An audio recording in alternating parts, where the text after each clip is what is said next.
Conversations with AMR Elite Realtors with Taylor Properties. I am so glad to be here. This is our first episode in March, which is Women's History Month.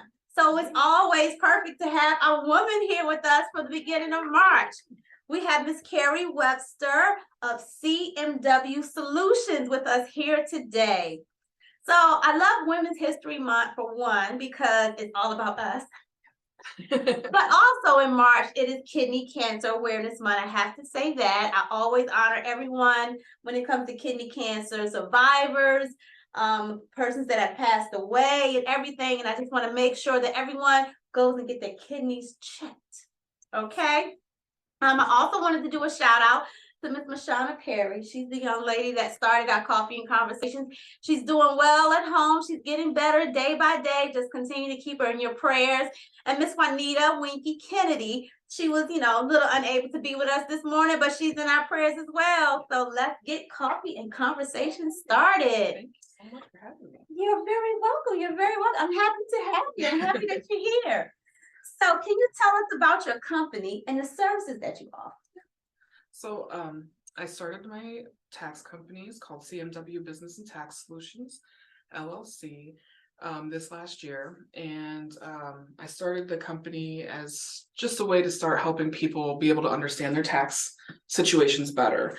Over the years, when you go to the more well-known businesses that offer tax services, you don't always find very good services. You don't find people who are offering you extra information to help you throughout the next tax season. Like what documents should I save to be able to apply for certain credits or deductions?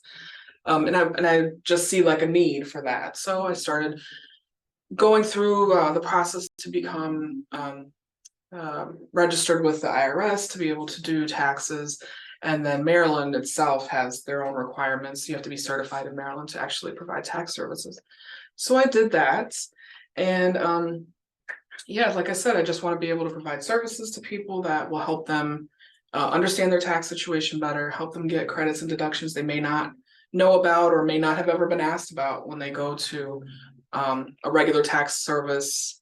I don't want to name any names, but the larger companies out there that provide those services. My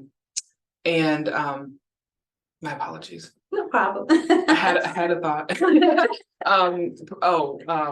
They don't necessarily ask you more questions if you don't bring in documentation and know ahead of time to bring these things. They don't even really ask. I just felt like that it would be a way that I could provide a better service and help people learn more about their tax situation, help them with tax education, things like that. Well, I appreciate that fact, because most of the time we start our businesses based on our personal experiences, and it helps us be able to provide that different avenue for each client that we have. And taxes are something that's just like it's scary. You have people having anxiety attack, heart attack, you name it, whatever attack there is, they have it when it's tax time.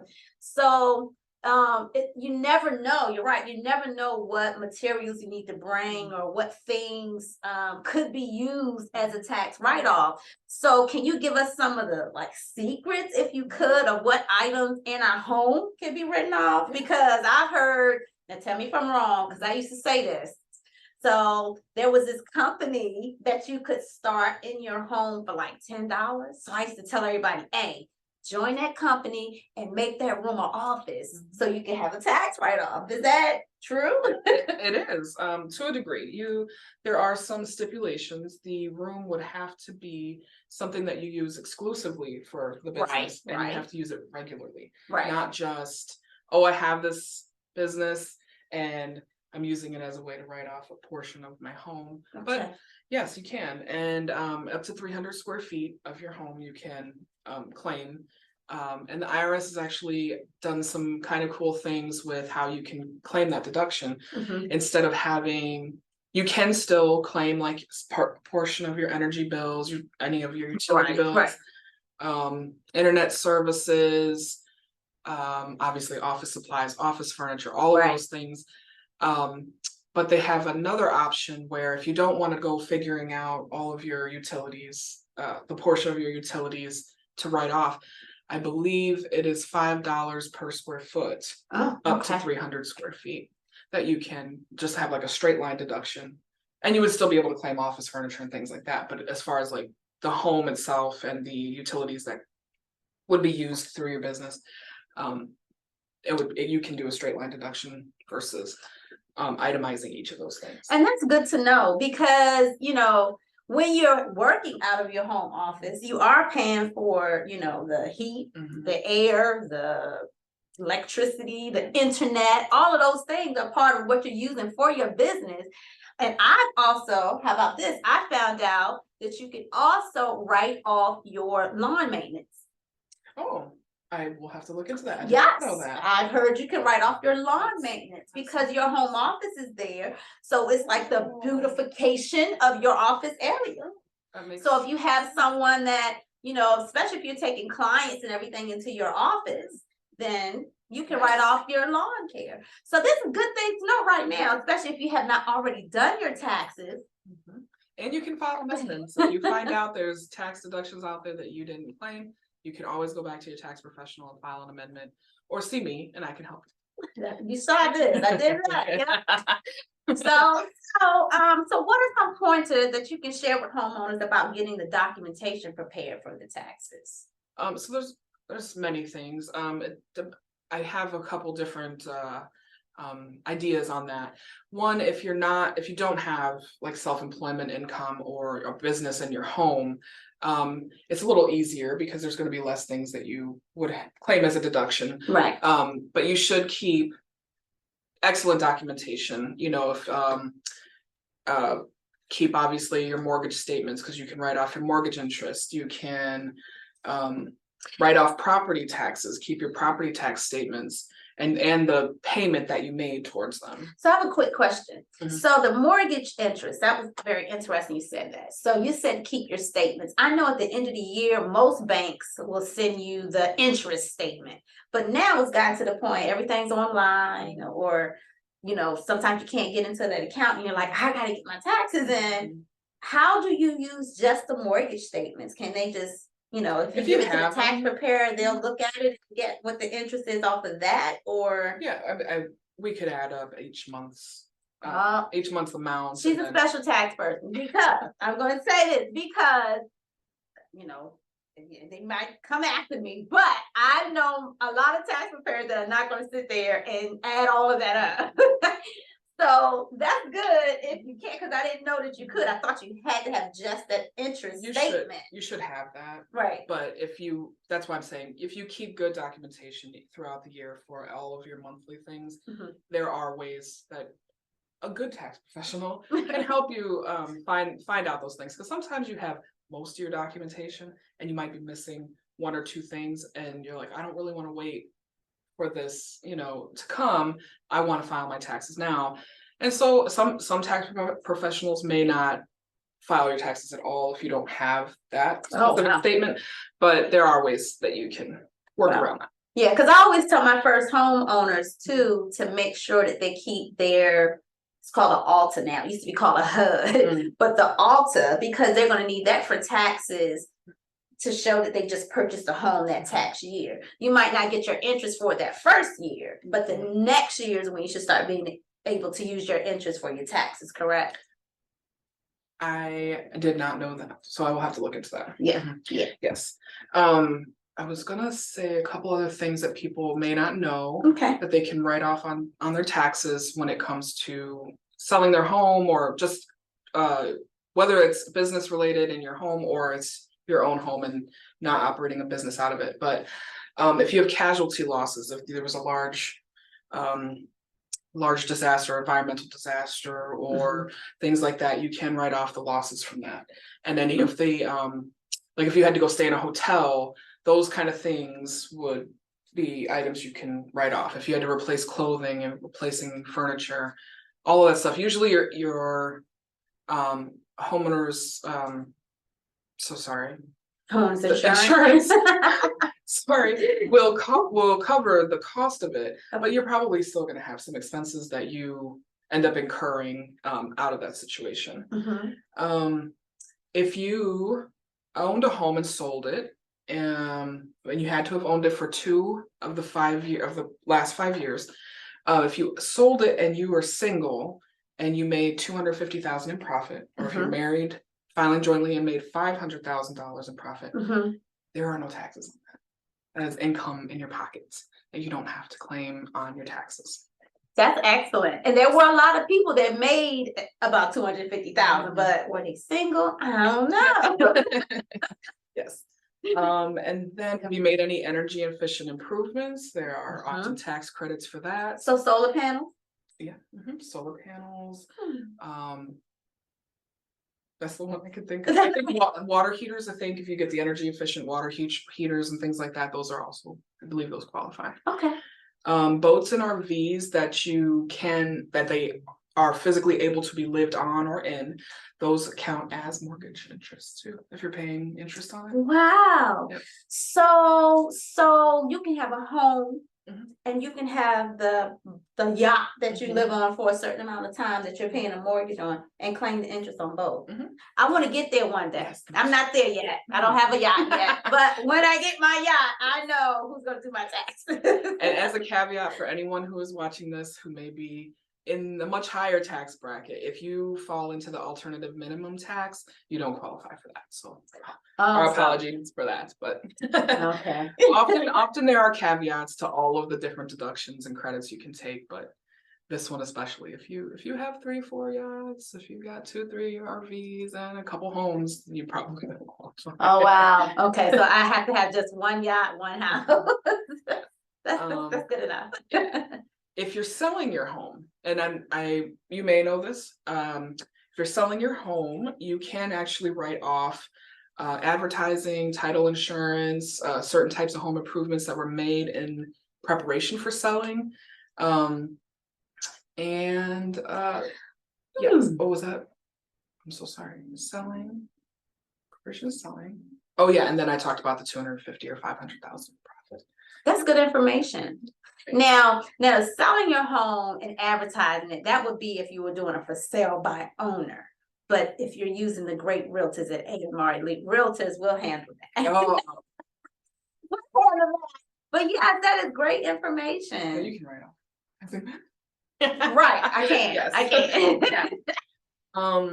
Yeah. Okay. So those were the items that I highlighted as being good ways that you can get deductions on your taxes. That's great information for getting deducted on our taxes.